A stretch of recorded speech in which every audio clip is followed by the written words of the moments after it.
Inspirational. 85-year-olds All get right. married. It's really precious. Well, it happens in Palm Beach every day. All right, well, we'll get started here. Good morning, everyone. Good morning. We've got a couple other folks coming in. Hope you're having a wonderful day. Give me 1 second here. I'm having a little tech snafu. I did go through and just mute everyone because I know that people are joining from so many different places this morning, and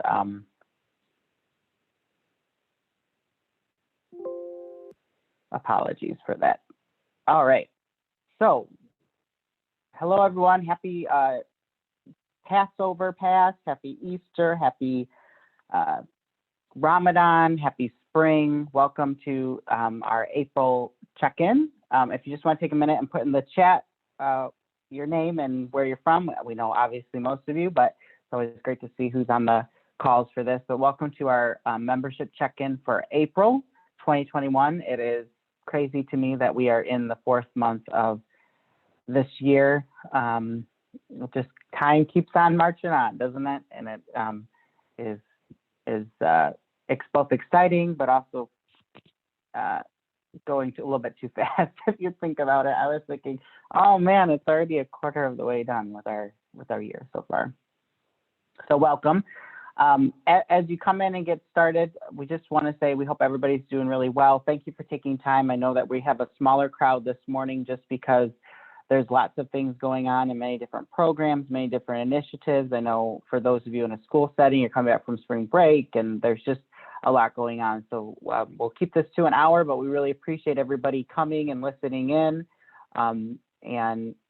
I just had put everybody on mute, but you obviously, as always, you can unmute and ask questions, and we want to have that dialogue and that conversation as well. But I had just done that as a setup just to avoid background noises. But today we've got a lot of information for you, some important dates for upcoming events, some timelines, kind of some follow-up on some of the projects that we've been working on and some of the initiatives that are going on at the state and the national level, and then obviously some reminders for things to do or things to remember as you're both winding up and trying to wind down this program year or school year or operating session, and some helpful resources as well. So thank you again for joining us this morning.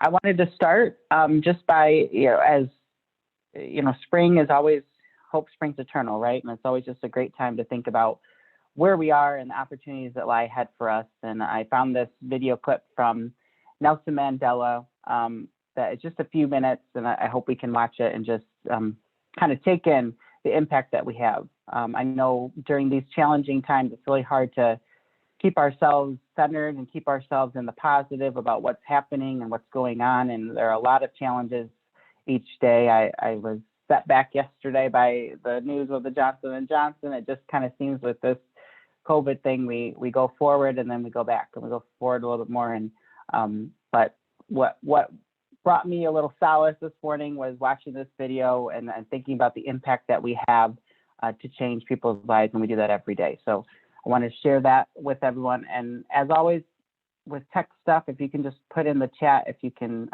hear the video once it starts, that's great.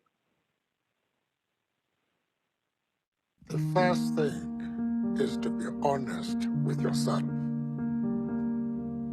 You can never have an impact on society if you have not changed yourself. And one of the most important weapons in changing yourself is to recognize that peace, people everywhere in the world want peace. If in these later years of a life lived in pursuit of equality, we can at last look upon our own country as one in which citizens, regardless of race, gender or creed, share equal political rights and opportunities for development, we do so with great gratitude towards the millions upon millions all around the world who materially and morally supported our struggle for freedom and justice. I was in the company of great men indeed. Some of them are more qualified, more talented than I am. And to sit down with them, to exchange views, was one of the most revealing experiences I had. To sit down with those men and to exchange views, it enriched your own life. It fortified your morality. It gave you courage to do better than your best. One of the mistakes which some political analysts make is to think that their enemies should be our enemies. Anybody who changes his principles depending on whom he is dealing, that is not a man who can lead a nation. You have a limited time to stay on earth. You must try and use that period for the purpose of transforming your country into what you desire it to be. A democratic, non-racial, non-sexist country. Humility is one of the most important qualities which you must have. Because if you are humble, if you make people realize that you are no threat to them, then people will embrace you. They will listen to you.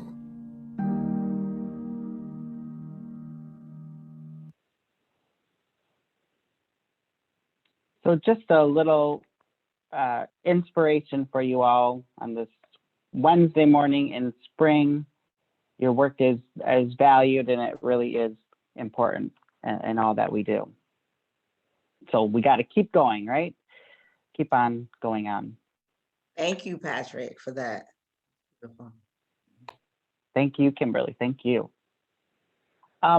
We would be remiss if we didn't just take a moment to reflect on our friend and colleague, Michelle Corey. We sent out a notice about a week ago that she passed away, and we can't tell you the impact that Michelle had on the state of Michigan in public policy making. She worked closely with MACAE and was on our board of directors. If you have a child in Michigan, you should know that Michelle was a fighter for your child, no matter of circumstance, no matter of where that child is coming from. And she was really dedicated to that work. She leaves behind not only her friends and colleagues, but 3 children of her own. But really, she was so involved with a variety of the things that we do over the last decade or more with different workshops. She really felt that MACAE had a strong voice and needed to be included in conversations, and she made room for us at the table. She invited us to conversations at times that we were not invited in those conversations. She knocked on doors for us. She was a mentor, she was certainly a friend, and she really is leaving a void not only with us in the direction of our advocacy and the work that we do in that realm, but at Michigan's Children, whom we partner with so closely. So please just join me in sending well wishes to her family. It's a very difficult time. There was a memorial this past weekend, and very heartfelt, very important, but certainly very sad all at the same time. And she was a totally strong advocate for adult education. We took that photo just a few years ago. Michelle was not one for photos. And she said, sure, I'll hold this sign. It was during our Adult Ed and Family Literacy Week a couple of years ago. And her voice was just very, very important for all of us here at MACAE. And so please join me, if you will, in just honoring her, remembering her, and our work goes forward. She would have wanted us to continue the work that we do. But again, we are deeply saddened by this and the impact. You know, you don't meet too many people that change thousands, if not hundreds of thousands of lives. And Michelle was one of those people through her advocacy and through her work. And is very important that we remember that.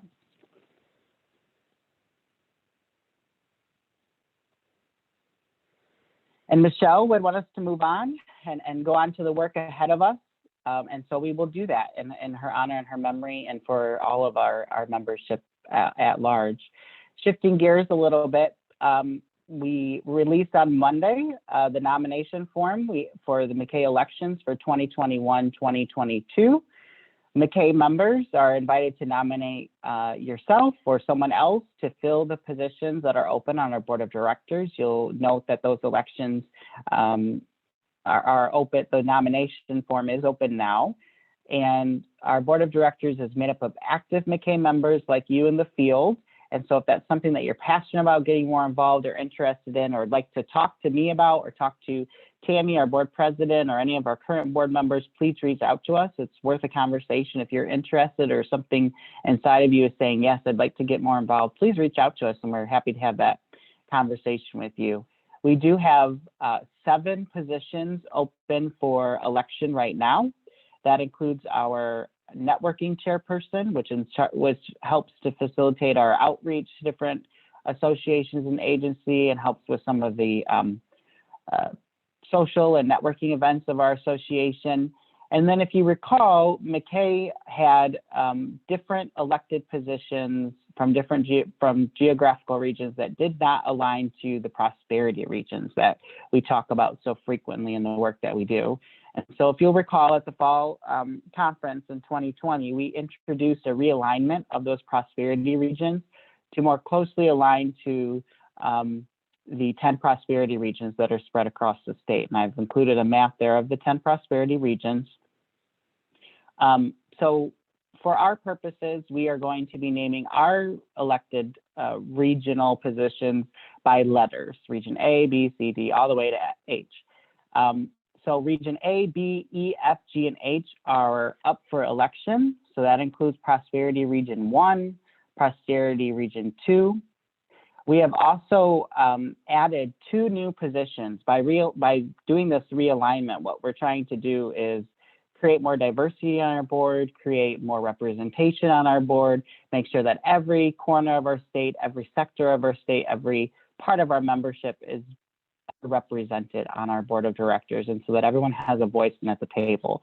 And so by doing this, we added 2 new positions. These will be completely new positions on our board to represent Region 6, which is the Genesee, Shiawassee, all the way out to the Thumb area, as well as Region 8, which is the southwest side of our state. And then some regions like Prosperity Region 9 and Prosperity Region 10 were part of larger regions, and those have been consolidated because we were finding that some of our regions were so huge and had so much diversity and so much different need. And so we really were trying to be intentional about that realignment. So the nominations are open. You should have received the form on Monday in your mailbox. Please reach out if you've got questions about that. You must be a MACAE member to nominate. And if you know someone or would like to join in one of these capacities, we really encourage you to read that nomination form. It highlights what the expectations of a board member are, and go ahead and put your name or the name of somebody else into the nominations.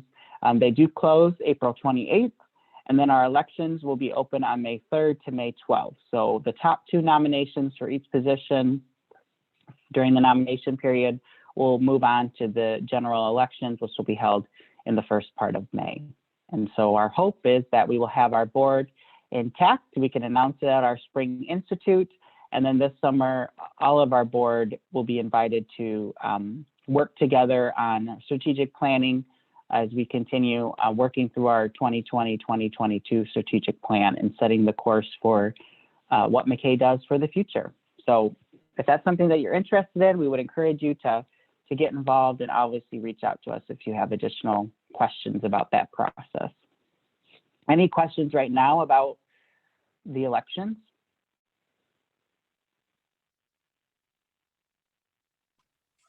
Patrick, I'd just like to say really quick that it's really important that we have activity from our members And it's great when we have newer members also nominate themselves or others, because we need ideas, we need brainstorming. We never want to get comfortable. And the only way we can not get comfortable as an association is if we continue to have some new blood brought into the organization. And please remember, with this nomination process, if you nominate yourself, that's one nomination. The top two go. So talk to your peers. If this is something you are strong about, talk to your peers to nominate you as well, so you have multiple nominations coming through. I don't know if that's understood, that it's kind of a mini election before the election, because it's the top two that are nominated for each area that go forward. So if you're interested, reach out to your peers to help you by nominating you as well. And don't be shy or embarrassed or feel like it's egotistical to nominate yourself. We need people that feel strongly about this and are willing to do a little more work. Thank you for setting this up, Patrick, so smoothly. Absolutely. And thank you to Judy in our office, who really works behind the scenes to coordinate and help us administratively stay on top of all of these things. There's always a deadline approaching that Judy reminds us of. And yeah, you get to work with fun people and expand your personal and professional capacity in the work that we do. So please consider this going forward. Just a reminder for those of you kind of shifting gears completely to a different topic, we have a lot of updates for you this morning. Those of you that are eligible for the Teacher Hazard Pay Grant for Great Start Readiness, Special Education, or Adult Education, that grant application is open, it's live, it should be available for you if you're in a district or you're in the nonprofit setting and receive state or federal funds. The forms for teachers to fill out need to be returned back and submitted by April 19th. So that deadline is quickly approaching within the next week here. We've got a couple more days. So we wanted to remind everyone of that. But the first checks for those individuals should be coming out in early to mid-June of 2021. So right around the corner. And again, thank you to all of those individuals that qualify for your work. And certainly we will continue to keep advocating for other positions beyond this one to receive some sort of benefits as well. Hey, Patrick, do you have something in writing from the state with this on it? Because I was told Monday by the administrative personnel in our school district that those apps were due back in November, and adult ed teachers, adult education teachers were not eligible. So they're probably talking about, there are two separate grants that were made available, Mike. So the first grant was for K-12 instructors, and it included teachers as well as support staff. Right. This second, it's a totally separate application, a totally separate grant that is specifically for adult education teachers. Unfortunately, it does not include support staff at this time, but adult education teachers are eligible, and I will send you the template as well as the forms for that, so you can see that. Yeah, that's how I understood it. So, okay, thank you. I appreciate that, Patrick. Mike, I can And tell you I'll, that in a school district, it goes through your district central office. Our HR office dealt with that for us, and then it went on to finance to submit it. And we had to have it due by March 31st to our central office. So your central office should have gotten information on it. Well, yeah, but anyhow, that's the conversation I had, was told. So, but thank you both.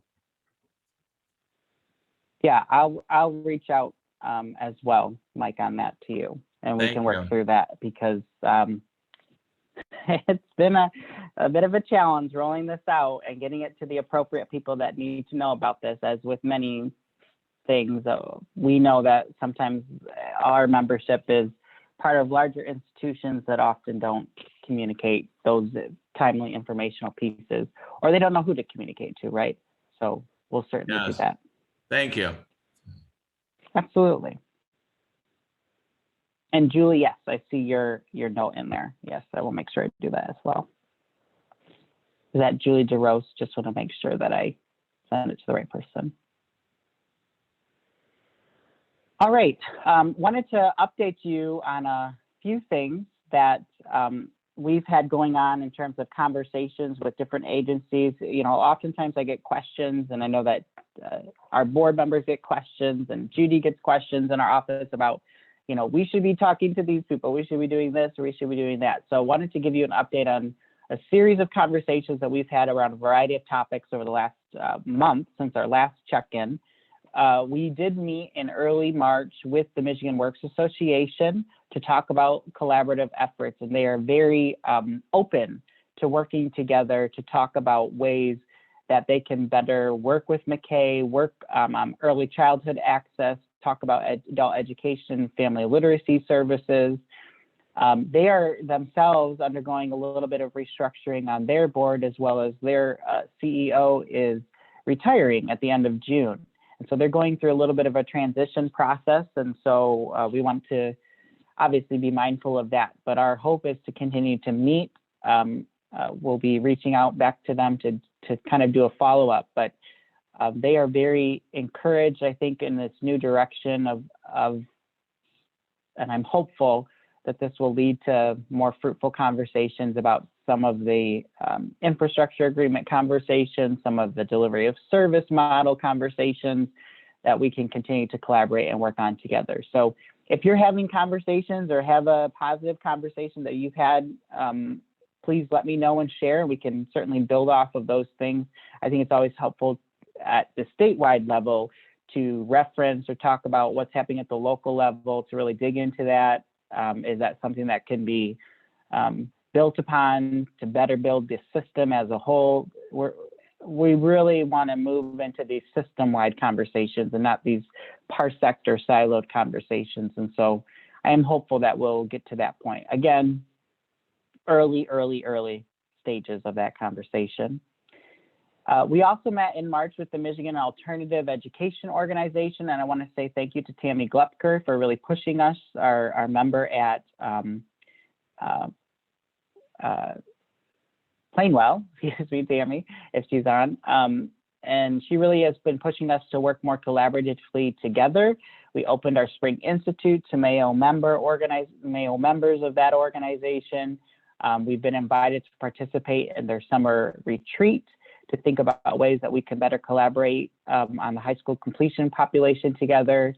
We also have been working on, through our high school equivalency committee, talking about personal curriculums. And so we have invited the National Alternative Organization to come to our Spring Institute to give a presentation, as well as have representatives from the Department of Education talking about some of their updates and some of their work in that area. So I'm hopeful that we can keep those conversations moving forward. They are a partner in the work that we do on the educational side of things. And we really need to be at least collaborating and understanding what their needs are as an organization and what we can do better to support each other.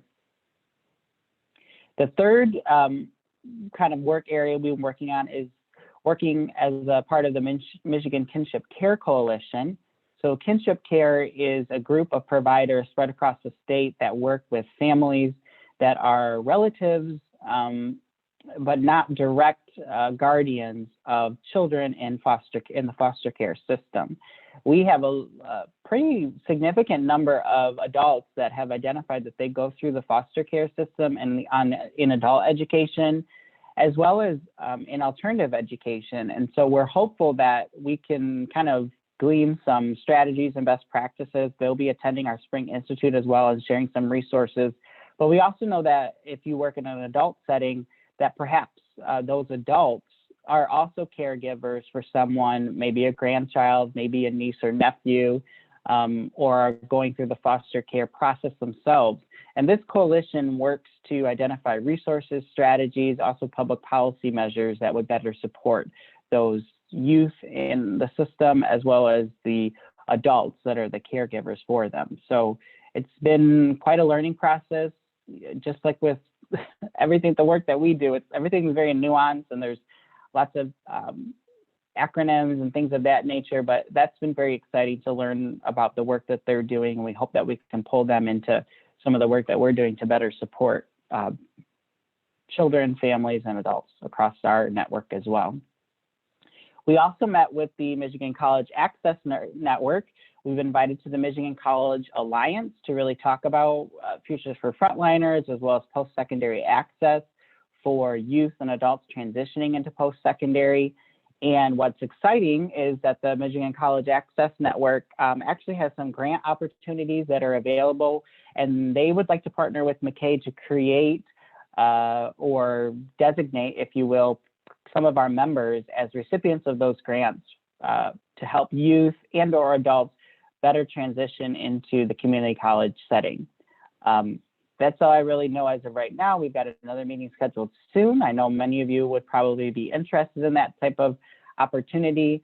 My hope is that, and when we met with them, the time frame was that we would like to see some of the grants awarded perhaps this summer. And so we'll be working with them to kind of identify those priority areas and those priority groups. We'll certainly keep everybody apprised of that. But that was very exciting, and they really want to learn more about the youth and adult sectors in our state and some of the educational opportunities that are available to them. And so we'll be following up with that. But that was something that was echoed very strongly as a priority area for them going into the next program year on their end as well. So more information to come on that. And then certainly we had a large number of members that attended COABE, the Coalition on Adult Basic Education Conference. I think there was over 30 to 40 of our MACAE members that attended. So it's so great to see that representation. It's exciting that so many were able to participate virtually, and some of our members presented on different issues and topics that they've been working on.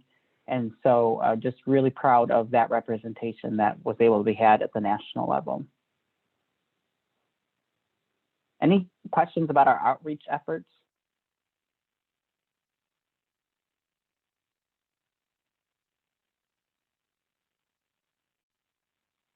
And yes, so Bonnie, there has been a little bit of guidance that has been sent out regarding the infrastructure agreements with Michigan Works agencies. I can share that guidance with you. I'll say it's not very positive, if that's the word to use. No, I won't use that word. I'll say that it isn't the outcome that I think is probably best for our providers. How about we say that? So, but I'll send you that verbiage, if you will, if you'd like to see that.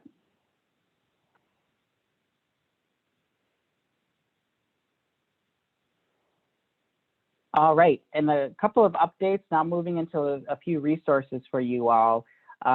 Important information for youth and families, those of you that work with youth and families. So the Department of Ed actually, because of the COVID coronavirus relief bill that was passed in March, it was actually passed the last March 10th, I believe, the day that we had our last check-in. There are grant opportunities available through school districts for summer programming, before and after school care, as well as credit recovery. Those are coordinated through your local ISD and then sent out to respective districts. I would encourage anybody who works in those areas to reach out to whomever in their district has those conversations to talk about being a part of that. Some of them are very specific for districts that already have some of those institutions in place, but there are grant capabilities available, and in some areas, you know, that the discretion is at the district level of who can receive those funds and how much staff will be paid to administer those. So if that's something or an area that you work in, I would highly encourage you to, if you haven't already, to be talking with your district leadership. Unfortunately, the deadline is Friday, or actually tomorrow for that. But really need to be engaged in those conversations. And at this point, you know, there is a deadline, but I could foresee that probably those would be continued to be open if you were having some of those conversations. The Department of Ed also released that their federal ask for the waive of the summative assessments was not accepted. And so that will mean That's why we have fewer numbers of people here today, is that those federal assessments have to be administered in the public school setting, such as the SAT and the ACT or the work keys. And so that is shifting a lot of focus for a lot of our alternative education providers or a lot of our members that are in the public school setting for the rest of this month, as they're trying to prioritize that testing and wrap that up and get that done. And I would, when we talk about adult education updates, I would anticipate that there would probably be the equivalent of what is happening here reflected in the work that we do. But we can talk about that when we get to that point. But there are some great resources that were just released. The National Education Association has released a new report on learning beyond COVID-19, talking about the importance of public education and the value of what it is. If that's something that you're interested in reading, I've included a link there. And then there also is a Dollar General Youth Literacy Grant available for providing, I believe, digital literacy training, as well as connecting them with job training opportunities. And the deadline is May 20th. So you might, if you work in any of those sectors, you might want to take a look at those opportunities that are available. Just a few resources for career navigation and workforce development that I found very interesting. There's a new report out from Workforce GPS that talks about the WIOA accountability measures. If you remember, this is the first year that we were going to have to be sharing outcomes among the different WIOA titles.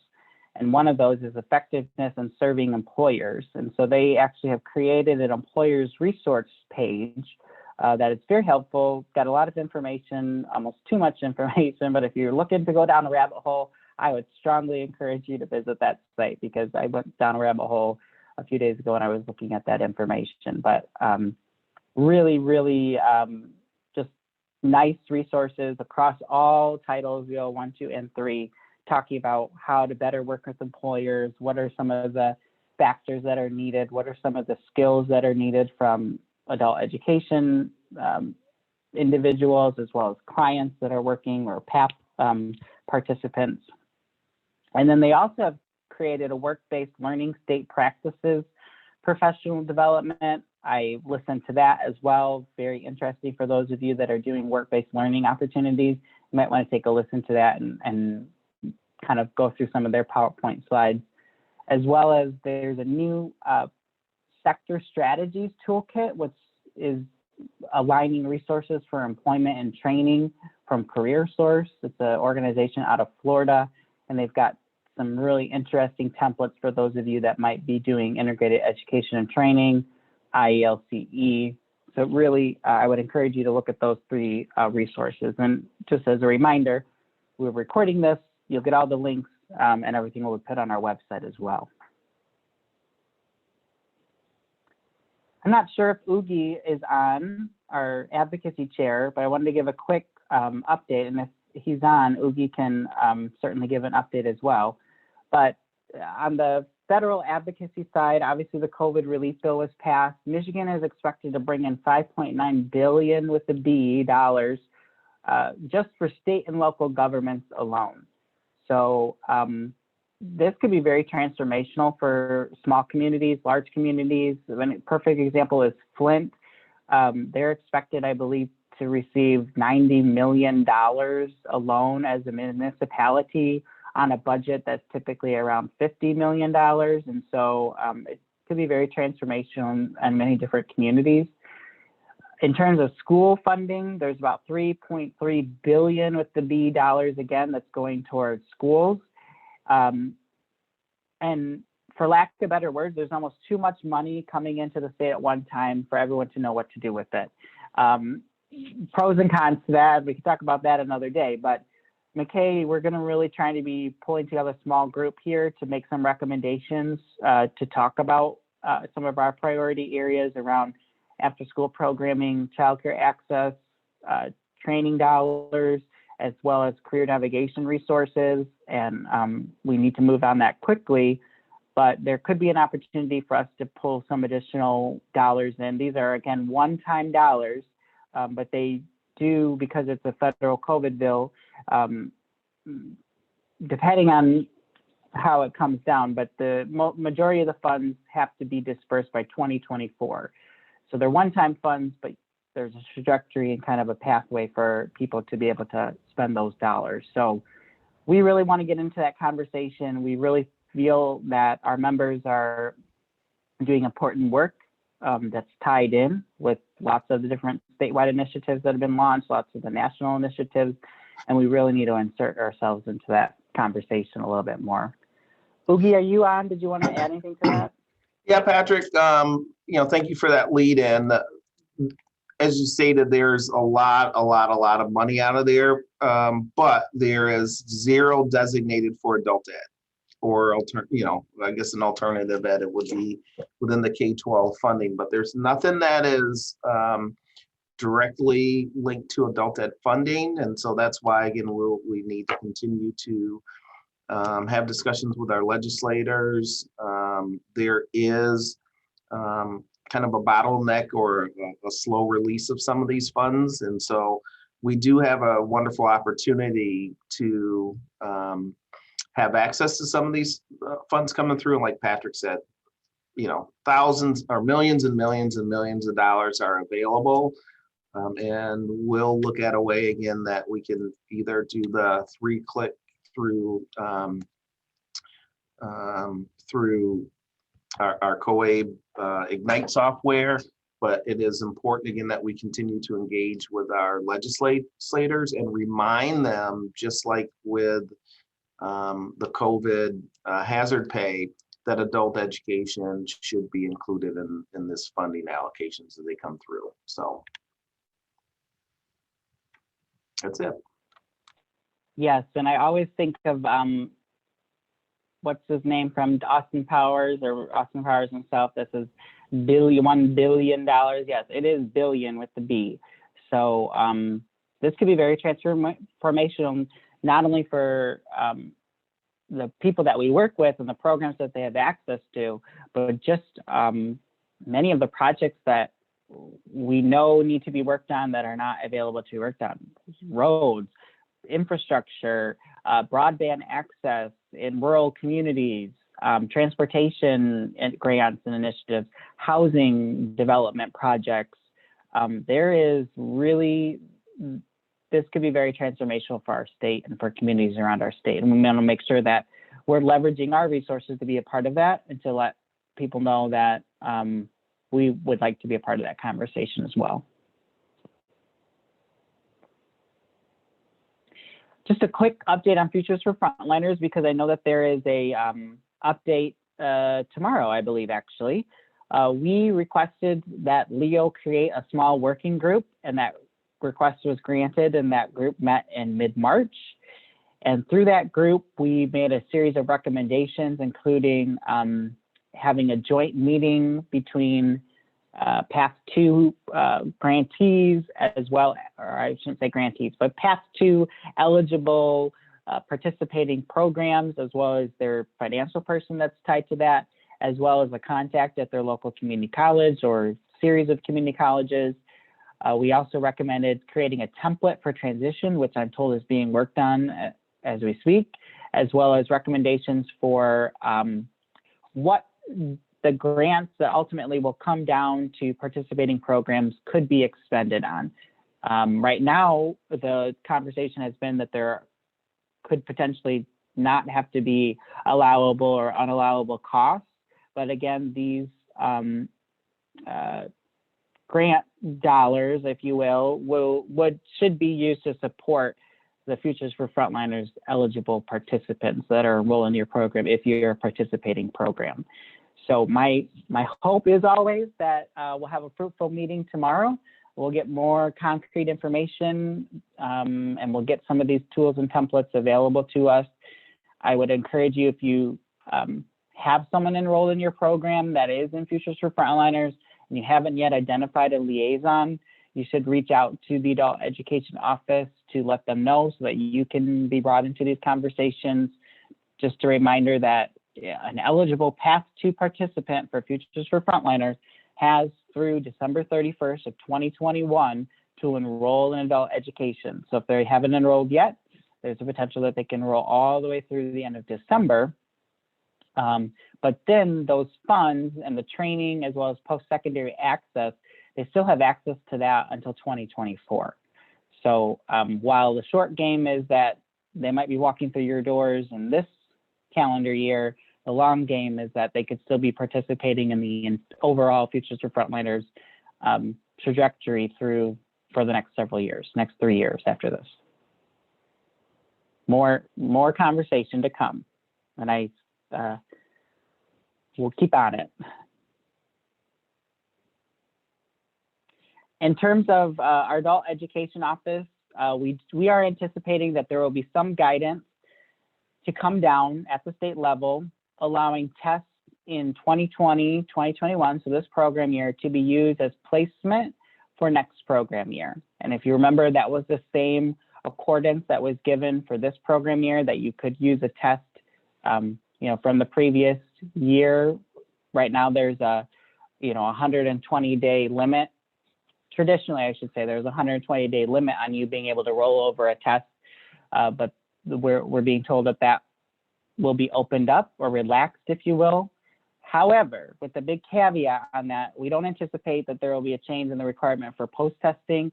And I would say that that's probably summed up in a done deal in terms of the fact that the Department of Education did not grant any waiver for standardized testing on the K-12 side. And so I would not anticipate that they would make any changes to the post-testing requirement on the adult education side. I know that there is a state update, I believe, next week, and we've encouraged them to share this information as soon as it is more concrete, but I would anticipate that those post-testing requirements will still stand.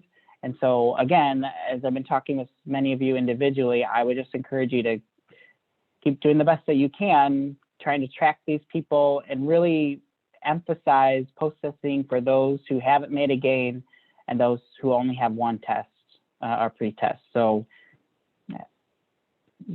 not totally encouraging, but I would just keep at it like we have been, right? We always seem to just find our way and keep doing the things that we do. And I would just say we got to keep doing that. I know there are significant challenges right now with the fact that many programs are probably closed for a couple of weeks because of spiking cases here in our state.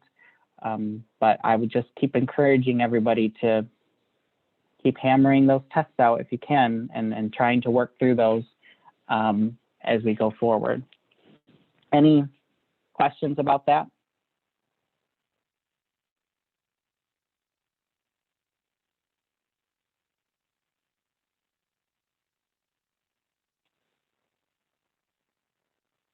All right. In terms of serving the adult population that would be eligible under the age of 26 for special education services, just wanted to circle back to that conversation. I know we've been having that with a lot of our state and federally funded programs. We would, again, refer you back to our email that we sent on March 12th entitled Special Education Services and Adult Education. This issue is very complex, and we understand and we are continuing to hear from providers across the state that they've been contacted by an outside advocate. We're aware of this. We know that the State Adult Education Office is aware of it and has been in conversations with the Department of Ed. MACAE has been included in some of those conversations as well, and we've been pressing both departments to find some guidance here. And I'm not sure where they're at in that process, but we just continue to say that if you are approached or if you have contact with someone that is asking questions, I would refer you back to the email that we sent, because there are certain strategies that we employ through the adult education process, from enrollment all the way to post-testing and transitioning onto another part of their program, that do meet the needs of individuals with special education needs. And so we need to be clear about that. We need to be consistent in that. We need to make sure that we're enforcing those regulations and guidance when we're talking about that.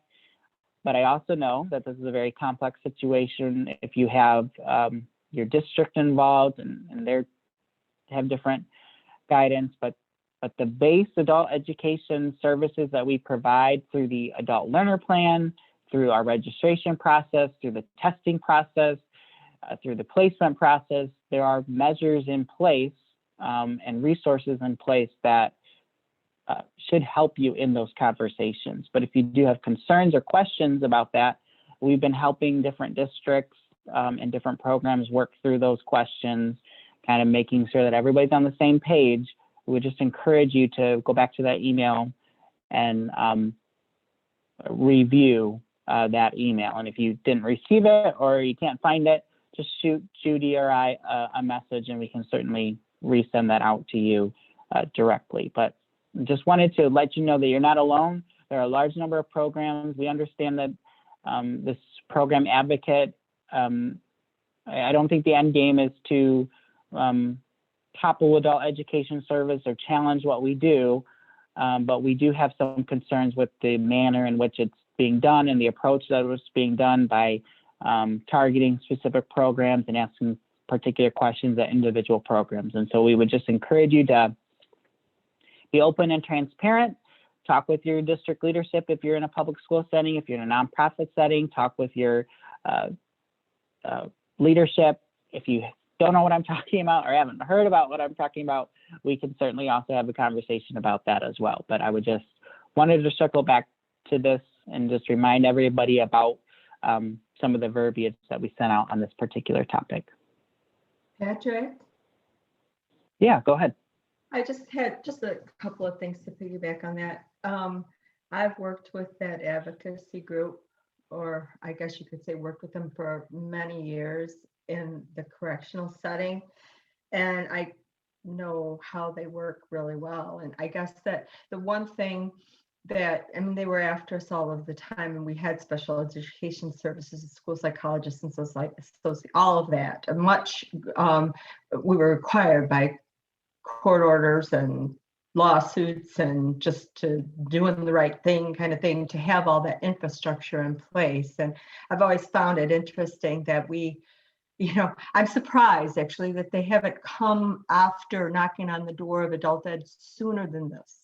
They were really quite entertained, I think, by the Department of Corrections. So that's what they did. But, you know, it was surprising that it took this long for them to get on our trail, I guess. But the one thing that we have, I think that's just so important is, I mean, students who have not done well traditionally in special ed, who have somehow been failed or otherwise failed in the regular K-12 system, they come to us. And we get, and when I say we, I mean all of us, we get gains, we get outcomes, we help them. I can't even tell you how many times parents have come and said to me, oh, well, they're special ed. Well, they're kind of, you know, let the kid, the person go for it and work in our program. And of course, there's challenges and difficulties, but they can excel and they can achieve. And we have had many people who have had a special ed background actually get their GEDs, get jobs, you know, and really do well. And I think that the one thing that's just really important is that the self-paced, individualized instruction that we give is a different animal. It's a totally different approach really than the K-12. And in fact, it really kind of is the special ed model in just the way that we do business is kind of that. It follows that, the adult learning plan, you know, it's like the IEP. I mean, and as long as when we have that documentation, of course, the intricacies of the law, we're not there. We don't have the school psychologists and sociologists and all that, but we have kind of the infrastructure of the special ed process just intrinsically. It's just how we do business. So we do get those positive outcomes. And I just think that it's really important that when we're talking to empaths, or I don't know if we, maybe that shall not be named, whatever, that group, they, that, you know, those things are emphasized, that, you know, maybe there's another tree they could better bark up, because we are actually picking up the pieces where the other system didn't work. And we're actually getting some real positive outcomes with a lot of these folks. So I think it's just really important to remember that.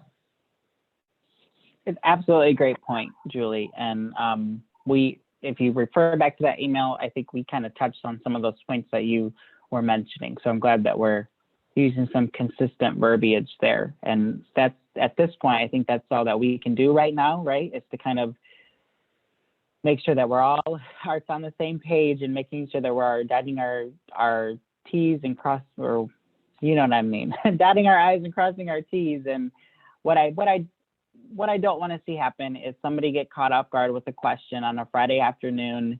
It's the end of the week. I'm tired. I'm kind of irritable, and somebody calls me out of the blue and starts asking me about these, and I misstep or don't necessarily represent my program or district or agency in the best way possible. And so we would just really, really encourage you to, like what Julie's saying, really articulate what adult education services do, and if that email can be helpful in those conversations, I would refer back to that. Really, Patrick, it's Mike. If I may say something, first of all, what Julie stated, she stated it very eloquently about our services, and I think we can all agree to that. And most of us have that infrastructure. However, you still have to work closely with your K-12 district because it's the K-12 district who is ultimately responsible for those special ed services for that student, and what the district in which they reside is responsible. So if the jail is in a specific, obviously a specific district, that district is responsible. So you need to reach out to them, even if your program is in a different district or a different, county or whatever. You still need to work with them. Make sure you have those things in place. And if you need services such as social work services and that sort of thing, let them know, and let them come in and see what you're doing as well. Sometimes when you have the conversations with the district special education team, they don't quite understand adult education.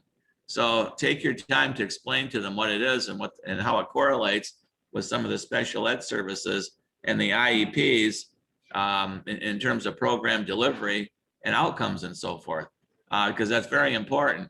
However, in looking at special ed language and letter of the law, of which there are probably hundreds of attorneys, a couple hundred at least in the state that deal specifically with special education law, because it's so intense. There's so much written about it. It's overwhelming. If you haven't kept up with it in like the past 30 years, to sit down and read it, it's mind-boggling. But so learn from those people that are in your district who are the experts, because it's really important to work together. And I think if you do that and you show that that's happening somehow, everyone's, it's going to take time. It's like fixing the airplane while it's in the air. It's going to take time, but eventually we get the outcomes and those people graduate and they get employment. And that's the thing to focus on as well. Sometimes the folks who have a complete background in special education, they only know their world, and that world sometimes is kind of limited in terms of laws and regulations, and they're very aware of what those are, and they try to implement those, and they don't quite understand sometimes. To them, adult ed can seem like kind of a freewheeling, type of gut feel presentation to students and a way about doing business, but it actually works.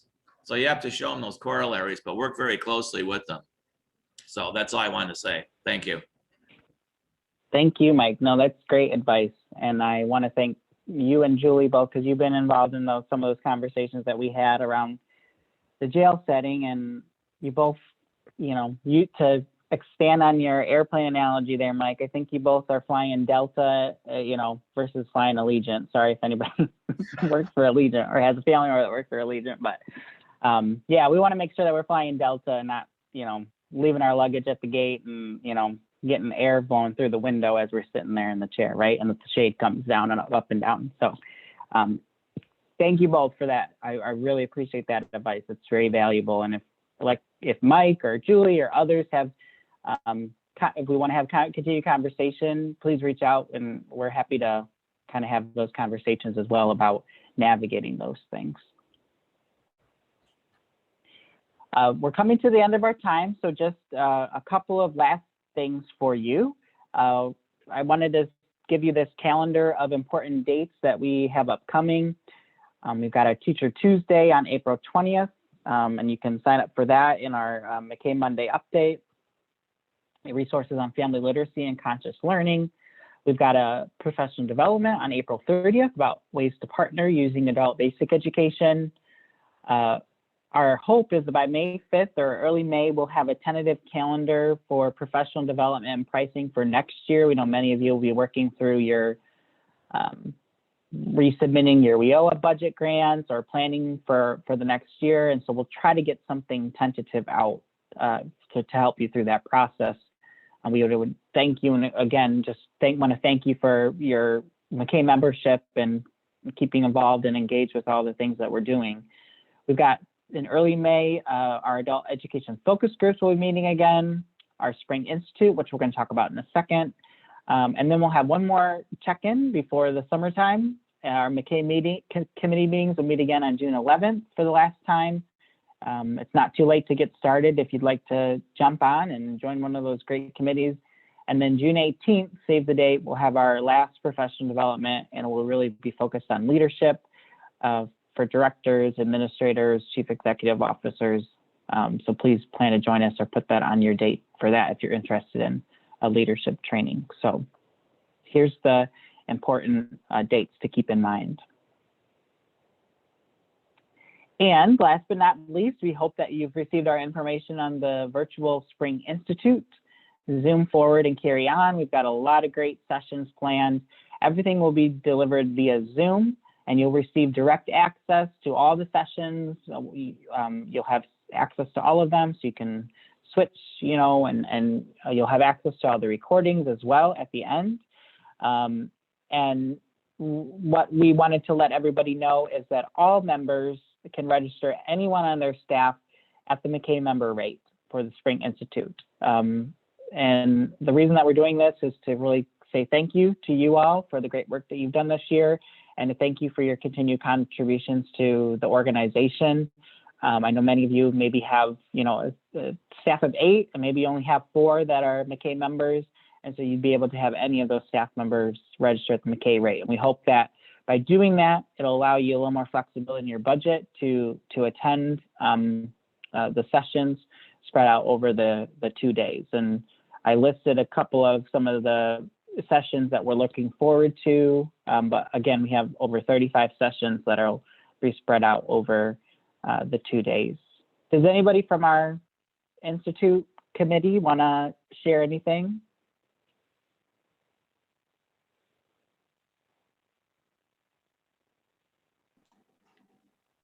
Patrick, I wanted to Yes, mention, Judy. if they don't have a credit card and still they want to register, all they have to do is email me. You do not need a credit card. I will invoice you. Yes, thank you so much, Judy. Yes, the website does allow you to request an invoice, but we know that sometimes, if you don't use it very often, just reach out and give Judy a call or send her an email, macaeoffice@gmail.com, and she can help you either walk through the process or just create an invoice for you. We want to make it as easy as possible for you to register. We do need some basic information. I'll say we have some people that say, hey, I want to sign up for the Institute, but then they don't tell us who or how many or what days. We do need to know some basic information, guys. So I would always encourage you to let us know the names of everybody. We'll obviously need their emails as well to send them the Zoom links, but we want to work and help you through that registration process and make it as simple and easy as possible. But we can't do much with, hey, I'd like to register for the Institute, and that's all you say. And then you later on respond and say, I'd like to register my 12 staff members. So try to give us as much information as you can up front. All right, well, we're at the end of our time, so I'll stop our formal recording, and we can certainly stay on and chat for a moment if you have any lingering questions, but really want to thank everybody. We look forward to seeing you at the Spring Institute. We'll have one more check-in in June, and really want to thank you. Obviously, certainly reach out to any one of our board of directors, our president Tammy, myself, or Judy in the office if you have questions or concerns, can't find something. And we really want to thank you for your continued contributions to MACAE. So with that, I hope you'll take care, and we'll stay on for just a moment if you've got any questions. Take care, everybody. We'll see you next time. Thanks, Patrick.